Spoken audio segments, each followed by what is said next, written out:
जय बागेश्वर धाम की, जय सन्यासी बाबा की। नमस्कार दोस्तों, स्वागत है आपका PSBB फिल्म्स के एक और कमाल के वीडियो में, जिसका आज का टॉपिक रहेगा बागेश्वर धाम सरकार। मैं चाहती हूँ कि वीडियो में आगे बढ़ने से पहले आप चैनल को सब्सक्राइब कर लें, ताकि आने वाले और कमाल के वीडियोस की नोटिफिकेशन आपको समय पर मिलती रहे। तो चलिए वीडियो की शुरुआत करते हैं। सालों से पुण्य और परोपकार की भाव से चलते आ रहे इस बागेश्वर धाम ने कई लोगों को एवं उनकी जिंदगियों को सुधारा है। सन्यासी बाबा दादा गुरुजी और अब धीरेन्द्र शास्त्री जी महाराज द्वारा एवं स्वयं बागेश्वर बालाजी महाराज की कृपा से चलाए जा रहे इस पावन धाम को आज YouTube एवं सोशल मीडिया के माध्यम से हर कोई जानने लगा है। श्री दादा गुरुजी महाराज ने करीब 300 साल पहले मानव कल्याण और जन सेवा की परंपरा की शुरुआत की थी।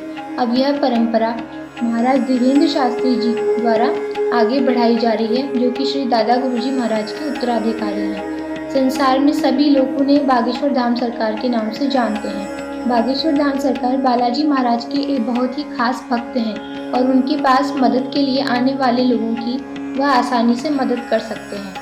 महाराज श्री बागेश्वर धाम सरकार की कहानियों ने देश भर के मंदिरों में उनके दर्शन के लिए आने वाले भक्तों की एक बड़ी भीड़ को आकर्षित किया है। वह अक्सर अपने मंदिर की बालकनी से उनसे बात करते हैं और उनके शब्द बहुत ज्ञान भरे होते हैं। 4 जुलाई 1996 को मध्य प्रदेश के छतरपुर जिले के ग्राम गढ़ा में ब्राह्मण परिवार में पिता श्री रामगोपाल जी महाराज और माता सरोज के परिवार में जन्मे पूज्य गुरुदेव का बचपन गरीबी और तंगहाली में बीता।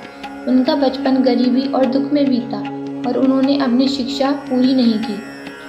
ब्राह्मण का परिवार था तो पूजा पाठ में जो दक्षिणा मिल जाती थी उसी से 5 लोगों का परिवार चलता था। उन्हें पूज्य महाराज जी को अपनी शिक्षा ही अधूरी छोड़नी पड़ी।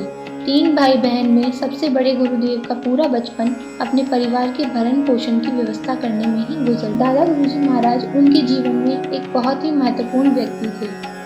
उनके बहुत से अनुयायी थे, लेकिन एक दिन उनका देहांत हो गया। लेकिन एक दिन बालाजी महाराज की आज्ञा और कृपा से बागेश्वर धाम सरकार को अपने दादा श्री 1008 द्वारा गुरुजी महाराज स्वप्न में मिले।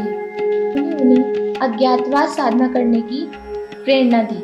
बहुत अध्ययन करने पर महाराज जी ने पाया कि अज्ञातवास साधना के कारण ही पांडवों ने महाभारत में विजय हासिल की थी। साथ ही दादा गुरुजी महाराज ने बागेश्वर धाम सरकार को बालाजी की सेवा करने का आदेश दिया। ये बालाजी की ही कृपा है कि जिस बालक के घर कभी घर में टीवी नहीं होने के कारण पड़ोसी के घर में जब धीरेन्द्र शास्त्री जी द्वारा टीवी देखे जाता और जब पड़ोसी के द्वारा उनकी गरीबी का अपमान किया गया, तभी उस छोटे से बालक ने मन में ठान लिया कि जब तक खुद की मेहनत से टीवी नहीं लाएंगे तब तक टीवी नहीं देखेंगे। उनके पास दिवाली पर चलाने के लिए पटाखे नहीं होते थे।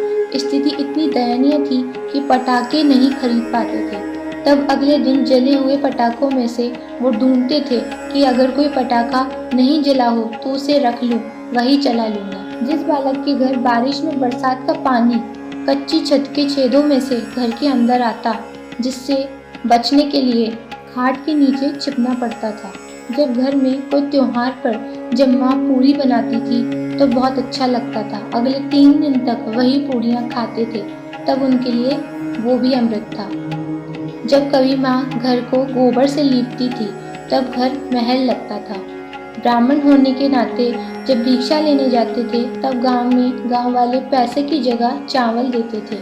घर में रोटी बनाने के लिए आटा नहीं होता था, तब माँ उसी चावल को पीसकर उसकी रोटी बनाती थी। रोटी टूट जाती थी लेकिन वो भी स्वाद लगती थी। बहन की शादी के लिए पैसे नहीं थे, तब उनके दोस्त ने उनकी मदद की। धीरेन्द्र कृष्ण शास्त्री आज YouTube और सोशल मीडिया की दुनिया में बहुत ही जाना पहचाना नाम बन चुका है। हाल ही में वो रजत शर्मा के शो आपकी अदालत में दिखाए गए, जहां रजत शर्मा ने जब उनसे अपने भक्तों से मकान, फ्लैट, घोड़ा, गाड़ी मांगने के बारे में सवाल किया तो शास्त्री जी ने कहा, हम भक्तों से दक्षिणा लेते हैं और लेना बुरी बात नहीं है। उपयोगिता अच्छी या बुरी होती है कि हम उसका सदुपयोग करते हैं या दुरुपयोग। अगर कोई कुछ देता है तो हम गुरु होने के नाते उसे स्वीकार करते हैं। हम उस परंपरा से हैं जहां गुरु अंगूठा तक दान में दे दिया जाता है। अगर कोई अपने को मेरा शिष्य मानता है, हम उसके गुरु हैं, तो गुरु शिष्य परंपरा के नाते हमें कुछ भी दे दें। जब रजत शर्मा ने धीरेन्द्र कृष्ण शास्त्री से पूछा कि उनकी कितनी कमाई हो जाती है, तो उन्होंने बेहद ही दिलचस्प जवाब दिया। उन्होंने कहा, हमारी कोई फिक्स कमाई नहीं है, क्योंकि हमारी कोई कंपनी या बिजनेस नहीं है। कुछ चला जाता है। हमारे पास करोड़ों सनातनियों का प्यार, लाखों करोड़ों लोगों की दुआ और हजारों संतों का आशीर्वाद है। जितने सनातनी हैं उतनी कमाई है, आप हिसाब लगा लीजिए। धीरेन्द्र कृष्ण शास्त्री ने आपकी अदालत में ऐसे कई सारे खुलासे किए। जब उन्होंने पहली कथा करी और जो उससे उन्हें दक्षिणा मिली, उससे सबसे पहले उन्होंने दोस्त का कर्ज चुकाया।